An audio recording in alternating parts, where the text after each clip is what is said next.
देश भर में चल रहे इंडिगो की फ्लाइट कैंसिलेशन के मुद्दे पर पूरे देश भर में हंगामे का माहौल है, जिसमें जहां एक तरफ जनता द्वारा झेली जा रही दिक्कतों को लेकर नाराजगी है, तो वहीं दूसरी तरफ सरकार द्वारा भी इस मुद्दे पर कदम उठाया जा रहा है, जिसके तहत इंडिगो एयरलाइन के सीईओ पीटर एल्बर्ट्स को नागरिक उड्डयन मंत्रालय के मुख्यालय में बुलाया गया, जहां मंत्री राम मोहन नायडू और सचिव समीर सिन्हा ने उन्हें फ्लाइट्स के संचालन और यात्रियों को होने वाली दिक्कतों का जल्द हल निकालने को कहा। अब इस मुद्दे को लेकर सुप्रीम कोर्ट में एक अधिवक्ता ने पहले सूचना दिए बिना फ्लाइट्स कैंसिल करने और यात्रियों को हो रही परेशानी को लेकर मुख्य न्यायाधीश से इस मामले पर तुरंत कार्रवाई का अनुरोध किया, जिस पर सीजेआई सूर्यकांत ने तुरंत सुनवाई से इनकार करते हुए कहा कि इस मामले में समय पर सरकार की ओर से कार्रवाई की गई है, इसलिए थोड़ा इंतजार करना होगा। वहीं इस मामले पर अब दिल्ली हाई कोर्ट में भी इंडिगो की फ्लाइट्स रद्द होने के मामले में सुनवाई हुई, जिसमें अदालत ने सरकार से कड़े सवाल किए हैं।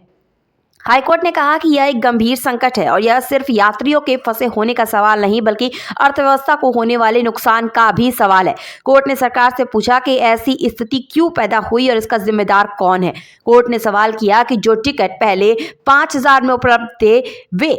अब 35,000 से 40,000 तक कैसे पहुंच गए। अन्य एयरलाइंस को संकट का फायदा उठाने की इजाजत क्यों दी गई। हाईकोर्ट ने डीजीसीए पर एयरलाइंस के खिलाफ कार्रवाई न करने का भी आरोप लगाया। वहीं अब डीजीसीए ने कहा कि कर्मचारियों की कमी के कारण संकट पैदा हुआ है, तो हाईकोर्ट ने सवाल किया कि एयरलाइंस ने पर्याप्त संख्या में पायलट्स की भर्ती क्यों नहीं की। कोर्ट ने डीजीसीए पर सही आंकड़ा न देने का भी आरोप लगाया और अब इतनी जगहों से फटकार के बाद इंडिगो ने यात्रियों को कुछ हद तक फायदा देते हुए 10,000 रुपए का ट्रैवल वाउचर देने का ऐलान किया है। यह वाउचर पूरे 1 साल तक की किसी भी यात्रा बुकिंग में इस्तेमाल किया जा सकता है। सरकार के मौजूदा नागरिक उड्डयन नियमों के अनुसार फ्लाइट की दूरी और यात्रा समय के आधार पर यात्रियों को 5,000 से 10,000 रुपए तक का अलग से मुआवजा भी मिलेगा, जिनकी फ्लाइट डिपार्चर टाइम के 24 घंटे के अंदर कैंसिल हो गई थी, जो यात्रियों के लिए कुछ हद तक राहत भरी खबर है। पर सोचने वाली बात यह है कि आखिर कब तक ऊंचे पदों पर बैठे लोग ऐसी गलतियां करते रहेंगे